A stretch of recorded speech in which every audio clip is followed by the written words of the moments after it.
지난주에 이제 애굽에서 완전히 해방된 이스라엘 백성들의 이야기를 우리가 나누었습니다. 이제 우리 출애굽기 강의 우리 제목과 같이 부제와 같이 우리 약속의 땅을 향하여 나아가는 이제 가나안 땅을 향하여 나아가기 시작하는 이제 이야기입니다. 이집트에서 가나안으로 가는 지름길은요, 이 해안을 따라 놓여 있습니다. 해안을 따라서 이 왕의 대로라고 명명되어 있는 킹스 하이웨이라고 명명되어 있는 무역로입니다. 상인들이 개척한 길이고, 뭐 우리 그 유라시아를 관통하는 실크로드도 상인들이 개척한 길이잖아요. 상인들이 개척한 이 길이 저 바빌로니아, 그러니까 메소포타미아 지역까지 쭉 나 있습니다. 큰 대로가. 그래서 그 길로 가는 게 가장 빠릅니다. 이 길이 우리가 잘 알고 있는 열왕기서에 보면은 애굽왕 바로 느고가 바벨론을 이제 쳐들어갈 때, 그때 요시야 왕이 이제 하나님의 뜻을 분별하지 못하고 길을 막잖아요. 길을 막은 게 그 길이 이제 가나안 땅을 지나서 이렇게 메소포타미아 지역으로 나 있기 때문이에요. 그래서 그 중간에서 길을 막다가 요시야 왕이 이제 전사하게 되죠. 그런 일이 있었던 그 길이 바로 오늘 이 길입니다. 그런데 길목마다 이제 무역로였고 상인들이 이제 왔다 갔다 하기 때문에, 교역품들이 왔다 갔다 하기 때문에 당연히 그걸 지키는 이제 군인들이 있습니다. 병력들이 있고 각자 이제 자기 나라들마다 또 민족들마다 자기 구역 내에서, 자기 지역 내에서 이 길을 지키는, 주둔하는 군인들이 있습니다. 그래서 이스라엘 백성들이 이제 이 길로 가면, 이 길은 뭐 넓고 통행하기는 좋지만은 뭐 60만이나 되는 그 인원을 누가 통과시켜 주겠어요? 뒤에도 민수기 뒤편에도 나오잖아요. 그들이 에돔 땅으로, 우리 정말 뭐 여기에서 음식도 안 먹고 그냥 지나갈 테니까 이렇게 통과하게만 해달라고 그러는데 에돔이 한사코 못 지나가게 하잖아요. 가로막잖아요. 그것처럼 자기 땅을, 자기 지역을 지나가게 할 그런 나라가 없단 말이죠. 민족이 없단 말이죠. 때문에 가면 이제 필연적으로 군인들과 부딪힐 수밖에 없는데, 그렇기 때문에 이제 하나님께서 이 일부러 이 길로 인도하시지 않으시고 광야 쪽으로 돌아서 이제 이스라엘 백성을 인도하시게 됩니다. 그럼 우리는 이제 이런 생각들을 하죠. 왜냐하면 하나님께서요, 그동안 보여주셨던 그 모습이 이 당시에 가장 강력했던 그 이집트 제국을 하나님께서 벌하셨잖아요. 벌하시고 이스라엘을 해방시키셨는데, 그 하나님께서 아니 가나안 땅을 고작 다른 민족들의 그 군대가 두려워서, 전쟁이 두려워서 이 하나님의 백성을 편한 길이 아니라 굳이 멀리 이렇게 돌려서 인도하시는 게 좀 낯설단 말이죠. 왜냐하면 아니 하나님이시라면 뭐 충분히 우리를 넓은 길로 인도하실 수 있는 거 아닌가? 거기에 가로막든지 말든지 간에 충분히 그거 뚫고서 하나님께서 하실 수 있는 것이 아닌가?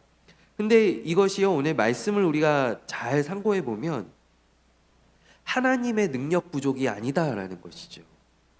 하나님께서 능력이 부족하셔서 그들을 돌려서 가시는 것이 아니라, 이들이 길을 우회하는 것은 전적으로 그들 때문이었다라는 거예요. 우리 때문이다라는 것이죠. 왜냐하면 오늘 그 이유가 나와 있는데, 그들이 전쟁을 보면은 다시 애굽으로 돌아가자고 할까 봐서 하나님께서 전쟁을 피해서 그들을 멀리 이렇게 광야길로 인도를 하시는 것입니다. 이스라엘은 우리가 생각을 해보면, 이스라엘은 이미 애굽에 그들이 지내면서 애굽을 벌하시는 하나님의 10가지 재앙을 다 목도했습니다. 놀라운 하나님의 권능을 그들이 경험했지요. 그런데도 그들이 전쟁을 보았을 때 애굽으로 돌아가자고 할까요? 우리는 생각에 안 그럴 것 같죠. 그러니까 하나님의 이러한 걱정이 타당하냐라는 거예요. 하나님 도대체 우리를 뭘로 보시고, 우리 다 봤어요. 하나님 저기 하늘에서 우박 떨어지는 것도 보고 나일강이 피로 변하는 것도 다 봤는데, 우리가 고작 그 전쟁이 두려워서 다시 애굽으로 돌아가자고 그렇게 얘기하겠습니까? 우리는 이제 이렇게 항변할 만하죠. 그런데 실제로 하나님께서 그들을 너무 낮추어 보시는 게 아니야. 하나님, 우리를 너무 낮추어 보시는 거 아닙니까? 우리도 이제는 믿음이 어느 정도 한 이 정도, 그래도 한 60% 정도는 우리도 찼어요. 하나님, 우리 그렇게 약한 민족이 아니에요. 우리 그렇게 쉽게 포기하고 흔들리는 그런 민족이 아닙니다. 근데 사실 하나님의 우려가 바로 한 장만 지나가면 증명이 돼요. 바로 뒤에 14장에 그들이 어떤가요? 자기를 뒤쫓아오는 바로의 군대를 맞닥뜨리죠.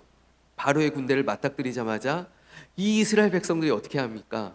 야, 괜히 나왔다고 말이죠. 모세를 막 붙들고 얘기하잖아요. 우리 괜히 나왔다고, 우리 다 속았다고. 그냥 거기 있었으면은 우리 편하게 살 수 있었는데 왜 우리 여기 광야에서 다 죽게 생겼다고, 빨리 애굽으로 돌아가자고 그들이 그러잖아요. 바로 뒷장에 이 하나님의 우려, 하나님의 걱정이 증명되는 거예요. 그렇지 않습니까? 근데 이게 사실 우리의 모습이라는 것이죠. 저의 모습이라는 것이죠.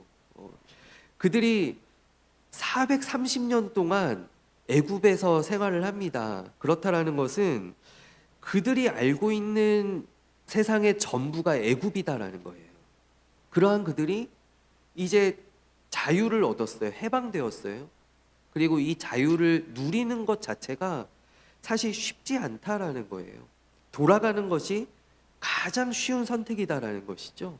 그들이 자유를 향하여서 앞으로 나아가는 것보다 돌이켜서 애굽으로 돌아가는 것이 어떻게 보면은 당연한 선택이다라는 거예요.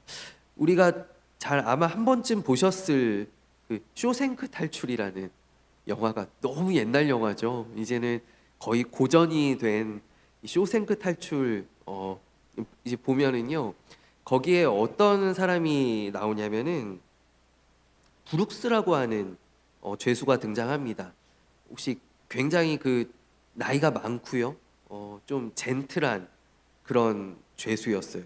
근데 이 죄수가 이제 교도소에서 열심히 이제 복역을 해서 50년 동안 지냈는데, 교도소에 50년 동안 지냈는데 가석방 심사 대상이 돼갖고, 그 우리가 잘 알고 있는 모건 프리먼이 연기했던 이 레드라는 사람도 계속 가석방 받으려고 하는데 계속 실패하죠. 근데 이 브룩스가 이제 친구인데, 이 레드의 친구인데, 이 사람이 이제 가석방 심사 대상이 돼서 가석방 판정을 받아요. 그러자 기억이 나실지 모르겠어요. 이 사람이 갑자기 안 하던 짓을 하더란 말이죠. 막 흉기를 어디서 들고 막 동료들을 위협하고 막 난동을 부리는 거예요. 왜 그러냐 하면 안 나가려고 말이죠. 안 나가려고. 나가는 게 너무나 두려운 거예요. 근데 이 사람이 결국 가석방 판정을 받고 나오게 됩니다. 50년 동안 교도소에 있다가 이제 자유를 얻었는데, 출소하게 되었는데, 그가 계속해서 감옥 안에서의 삶을 그리워합니다. 왜냐하면 감옥 안에서의 삶은 스스로 결정할 필요가 없었거든요. 내가 스스로 결정을 안 해도 되는 거예요. 다 시키는 대로만 하고 거기 짜여져 있는 대로만 생활하면 되는 거예요. 그냥 나오는 밥을 먹고, 자라 그럴 때 자고, 나와서 산책하라 그러면 산책하고, 그러면 되는 거예요. 그래서 이 통제받던 삶이 너무나 그리워서 그가 괴로워하다가 결국 나중에 스스로 목숨을 끊잖아요. 그런 것처럼 이 이스라엘 백성들이, 우리는 사실 안 그럴 것 같지만 사실 우리도 다 마찬가지예요. 우리가 세상에 오랫동안 세상의 맛을 보면은요, 다시 그쪽으로 돌아가는 게 훨씬 더 쉽고요. 우리는 교회에서 은혜를 받고 막 눈물을 흘리면서 기도하고 그러한 모습들을 보면서 세상에서 넘어지는 사람들 이해가 안 되죠. 근데 그게 우리 똑같은 내 모습이다라는 것이죠. 저도 예전에 한번 섬뜩한 생각을 했던 것이, 제가 군에 있을 때 아마 말년에 다들 그런 생각들을 한번 해보시지 않습니까? 저 병장 때 군 생활이 너무 편해가지고요. 병장 되니까, 이 말년이 되니까 손가락 까딱까딱하면 이제 밑에서 다 침상 펴주죠. 식사 타오죠. 그러니까 밖에 나가기가 싫은 거예요. 그래서 저녁을 한 2, 3주 앞두고 나가면 뭐 하지? 나가면 복학해야 되는데 내가 복학해서 잘할 수 있을까? 그냥 여기서 말뚝을 박을까? 그런 섬뜩한 생각을 한 번쯤은 다 해보게 되는 것 같아요. 한 번쯤은 여기 있는 게 너무 편한데 이제 나가서 다시 이제 그 사제의 삶을, 우리 사제라 그러거든요. 사제의 삶을 내가 잘 살 수 있을까? 그런 생각들을 한다라는 것이죠. 우리 잘 알고 있는 베드로는 예수님을 3년 동안 쫓아다녔습니다. 3년 동안 쫓아다니면서 그가 보았던 기적들이 몇 번이며 예수님의 어떤 신적인 권능들 그가 보았고, 또 그는 직접 경험하기도 하였고, 그가 권능 받아서 많은 병도 고쳤고, 또 예수님 따라서 무리를 몇 발자국이라도 걸어봤던 사람이 베드로예요. 그리고 사랑도 많이 받았죠. 그는 예수님의 어쨌든 제자 3대장 중에 하나여갖고 늘 예수님 사역의 가장 중심부에서 활동하면서 어떤 예수님의 사랑을 많이 받았던 그런 제자였어요. 그러니까 베드로는 생각할 때 당연하죠. 예수님, 제가 배신한다고요? 그런 일은 절대로 일어나지 않습니다. 그가 얼마나 자신만만하게 얘기하면, 예수님, 제가 3년 동안 예수님하고 함께한 세월이 있는데요, 시절이 있는, 우리가 제3자가 봐도 그렇잖아요. 제3자가 봐도 아니 뭐 저기 끄트머리에 있는 뭐 도마나 아니면 바돌로메나 이런 제자들이면 몰라도 베드로는 좀 그렇잖아요. 베드로는 그래도 좀 의리를 지켜줘야 되는 거 아닙니까? 우리가 볼 때도 그런 생각들을 하잖아요. 그런데 아니라는 것이죠. 베드로가 넘어지지 않습니까? 우리도 다 마찬가지라는 거예요. 지금 그렇기 때문에 내가 길을 돌아간다라는 것, 내가 하나님 이거 그냥 나한테 주시면 되는 걸, 이거 왜 이렇게 안 주시고 이렇게 질질 끄십니까? 왜 이렇게 간을 보십니까? 왜 이런 어려움들을 자꾸 나한테 주십니까? 라는 거는, 그거는 하나님이 나를 못 믿어서가 아니라, 하나님의 능력이 부족해서가 아니라 나 때문이다라는 거예요. 나 때문에. 그래서 결국 하나님께서는 나에게 가장 적합한 때에 가장 좋은 것을 나에게 주시는 하나님이시라는 것을 우리가 믿어야 돼요. 우리 이스라엘을 광야에서 인도하시는 하나님도, 이스라엘은 이 길 때문에 마음이 상합니다. 저 넓은 대로로 가면 되는데, 가서 뭐 아모리 족속이든 뭐 어디 바산 족속이든 무찌르면 되는데, 하나님 함께 하시면 되는데 우리를 왜 물도 없고 고기도 없고 식량도 없는 이 광야에서 고생하게 하시냐고. 근데 너희들 때문이다라는 거예요. 이스라엘 때문이다라는 거예요. 우리들 때문이다라는 것이죠. 그래서 우리는 하나님의 인도하심에, 나는 모릅니다. 나는 할 수 있을 것 같아요. 나는 할 수 있을 것 같고, 하나님, 제 믿음이 좀 이만하면 이제 괜찮지 않습니까? 저한테 좀 맡겨주셔도 되는 건 아닙니까? 그렇지만 나 때문이다라는 것이죠. 그래서 우리는 하나님의 인도하심과 하나님의 은혜 베푸심을 우리가 신뢰하면서 나아가야 돼요. 우리도 그 가운데 이제 이스라엘을 정말 하나님의 군사로, 또 하나님의 민족으로 연단하시고 훈련시키시는 그 하나님의 한치의 오차 없으신 그런 계획들이 지금 출애굽하는 그들의 여정 가운데에도 나타나고 있다라는 거예요. 오늘 우리의 여정 가운데에도 동일한 줄로 믿습니다. 우리의 모든 나아가는 걸음걸음, 우리의 길이 하나님께서 때로는 내가 답답하게 느껴지고 또 멀리 돌아가는 것 같아 보일지라도 그것은 결국 나를 위함이다라는 것이죠. 우리 그 하나님을 신뢰하며 또 나아가는 그러한 우리 임마누엘 교회, 또 우리 모든 성도님들 되시기를 간절히 원합니다. 또한 하나님께서 이스라엘을 광야로 돌리신 데에는 다른 계획도 있습니다. 어떤 계획이 있으시냐면요, 그들이 광야로 선회하니까 그 소문이 누구에게 들어가냐면 바로에게 들어갑니다. 근데 바로가 딱 볼 때, 바로와 바로의 신하들이 볼 때, 아, 얘네들 길을 잘못 들었다라는 거예요. 야, 얘네들 지금 길을 잘못 들었다. 저쪽으로 가면은 벌써 지금 반나절이면은 우리 쫓아가기 어렵게 멀리 도망갔을 텐데, 그걸 잘 걸렸다, 여러분들. 그러고서 바로와 이제 바로의 군대가 쫓아나오죠. 그러니까 바로와 바로의 군대를 끌어내시기 위함도 있었다라는 거예요. 그래서 그들이 이제 광야로 갈 때 이 애굽의 군대가 이스라엘이 광야에서 길을 잃은 줄 알고 딸려 나옵니다. 끌려 나옵니다. 그래서 하나님께서 홍해에서 바로의 군대를 엎으셨을 때 비로소 애굽으로부터의 위험이 완전히 제거되는 거예요. 여러분 딱 홍해 사건 이후로 한번 보세요. 애굽이 이 출애굽기 레위기는 차치하고요. 민수기 신명기에 이 애굽 민족이 다시 이스라엘을 괴롭히는 일은 없습니다. 다시 이스라엘의 입에 오르내리는 일이 없습니다. 애굽의 위험으로부터 완전히 하나님께서 벗어나게, 그러니까 완전히 하나님의 그 출애굽을 바로의 그 마지막 남아있던 그 일말의 욕심까지도 완전히 꺾어 놓으셨다라는 것이죠. 그래서 이스라엘 백성들을 완전히 해방시키시는 그 일이 바로 하나님께서 이스라엘을 광야로 돌리셨기 때문에 일어났다라는 거예요. 오늘 광야로 나아가는 이 길은 오늘 성경에 보면은 홍해 쪽으로 향하였다라고 합니다. 홍해의 광야길로 돌려서 백성을 인도하시네.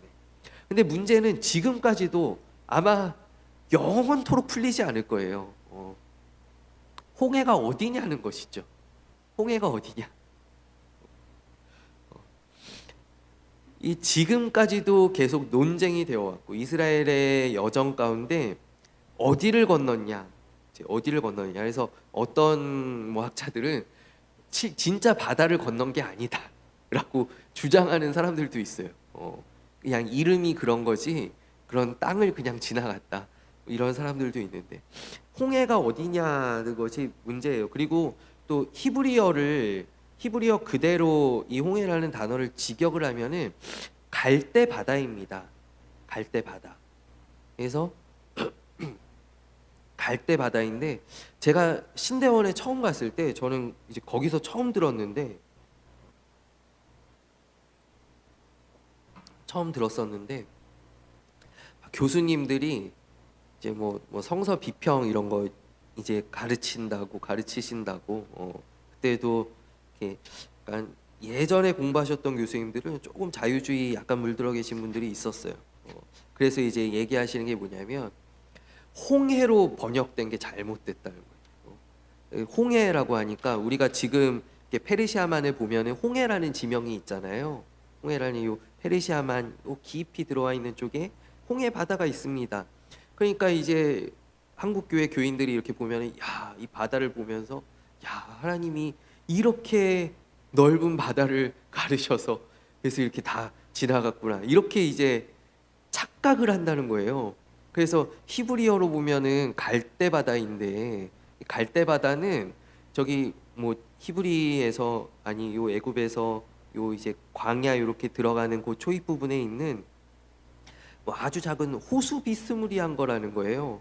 그래서 이 뭐 예를 들면 여기 설봉 공원에 있는 그 호수 이렇게 갈라져서 건넌 건데 그거를 사람들이 다 홍해인 줄 안다 막 이러면서 막 얘기하는 거 있죠. 그래서 제가 깜짝 놀랐어요. 그런가? 이러면서 이랬는데 제가 오늘 이렇게 말씀을 준비하면서 제가 자료들을 그냥 보통 한 3권, 지금은 3권으로 픽스해 놨는데 3권 이제 보면서 이렇게 살펴보는데 다 홍해라고 번역이 되어 있어요.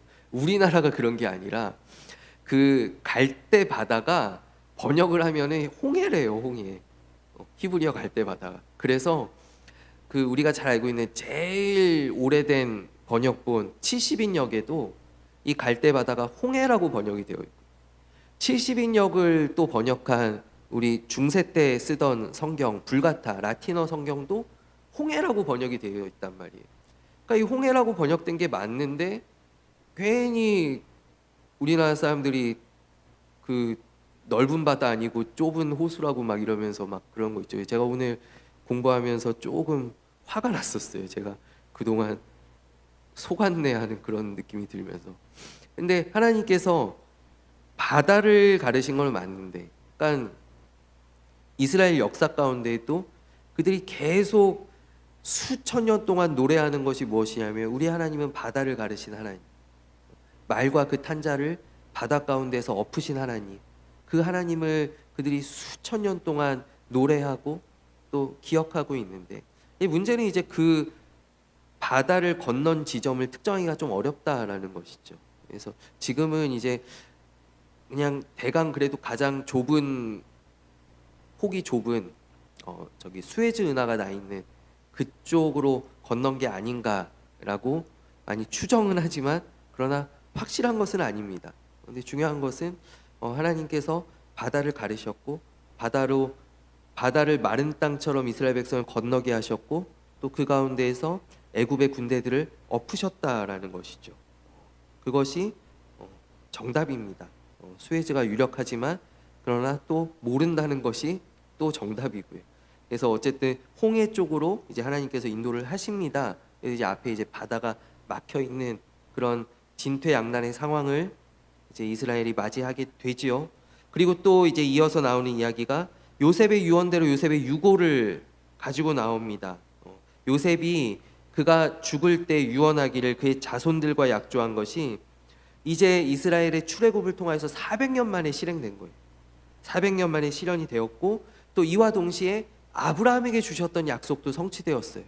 아브라함에게 하나님께서 뭐라고 말씀하셨냐면, 너희 자손들이 애굽에 가서 거기에서 400년 동안 종살이하다가, 그러나 내가 큰 권능으로 그들을 끌어낼 것이다.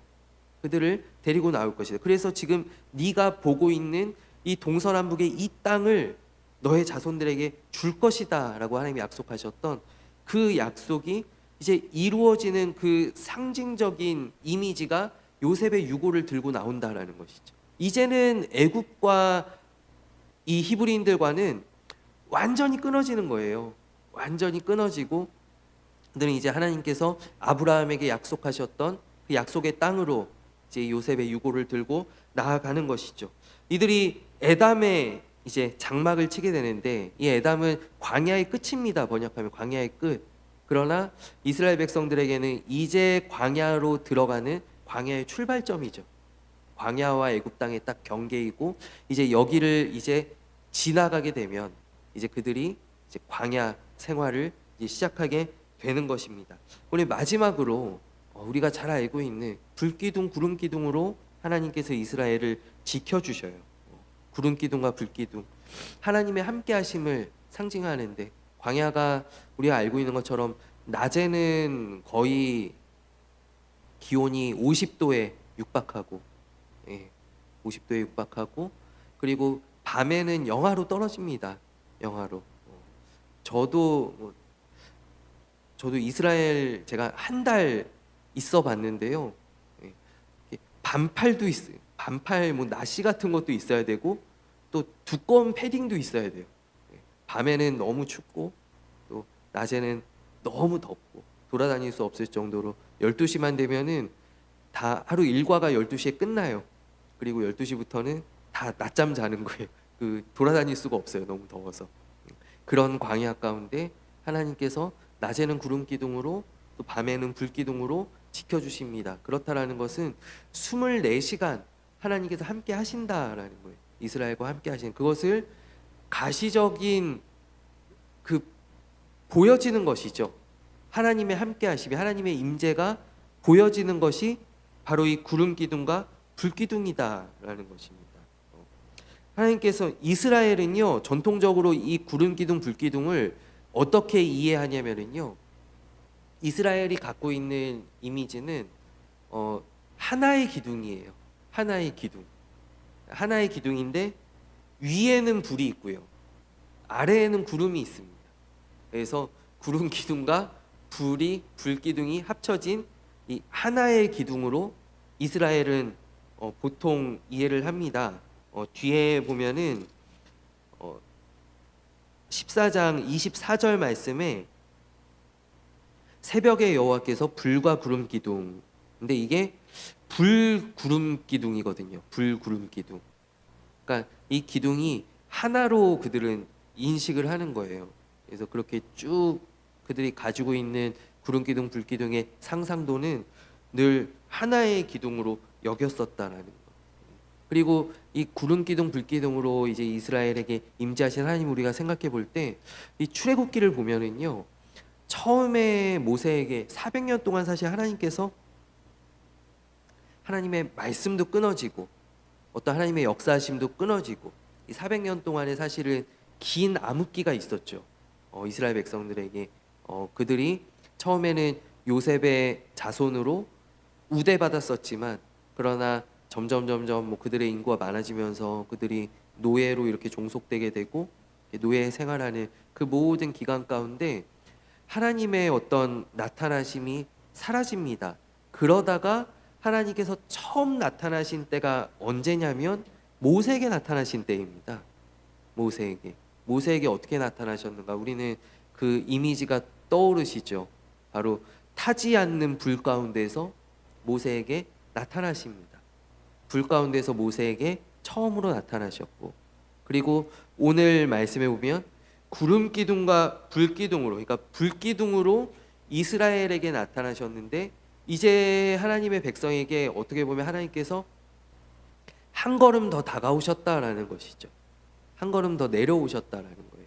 이제 내 백성 가까이에 이제 하나님의 임재를 이제 불로서 불 가운데 임재하시는 하나님으로서 조금 더 백성 곁에 가까이 나오셨다라는 거예요. 그리고 이 하나님의 다가오심의 절정이 어디인가요? 이제 조금 뒤에 나오는 시내산 강림 사건이죠. 시내산에서 빽빽한 구름과 또 불 가운데 하나님께서 강림하니 그때가 정말 그 최고의 하이라이트죠. 그래서 하나님께서 그곳에 이제 임재하시니까 백성들이 못 견뎌하고 하나님 이제 저희 이제 봤으니까 됐습니다. 모세하고 얘기하십시오. 모세가 얘기하면 저희가 잘 듣겠습니다. 그러고 이제 그들이 이렇게 하나님 앞에 손드는 그런 장면. 그러니까 하나님께서 요 불기둥 구름기둥도 이렇게 우리가 생각해 보면 하나님의 백성에게 점진적으로 다가오시는 그 하나님이 지금 중간 단계 불기둥으로서 형상화되어 있다라는 거예요.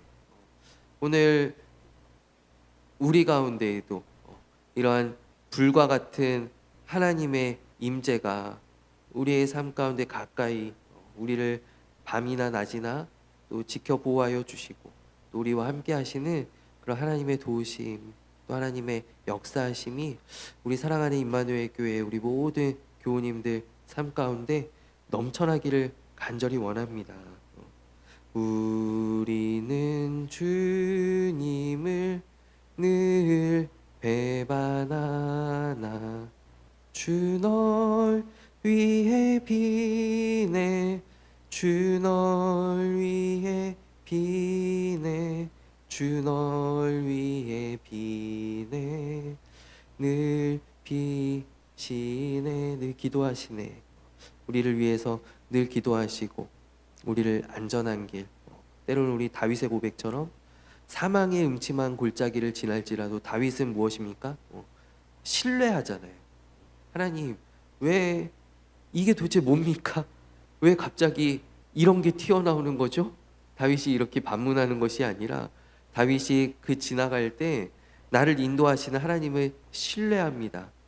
오늘 이스라엘을 구름기둥 불기둥으로 지키시면서 또 그들의 어떤 믿음이 지금 이제 막 세워져 가기 시작하는 그 믿음을 하나님께서 지켜주시는 그 하나님의 인도하심을 우리가 오늘 말씀 가운데 보고 또 우리를 이와 같이 인도하시는 그 하나님의 인도하심을 우리가 깨닫고 또 그 은혜에 감사하며 나아가는 그런 우리 모든 우리 성도님들이 되시기를 간절히 원합니다.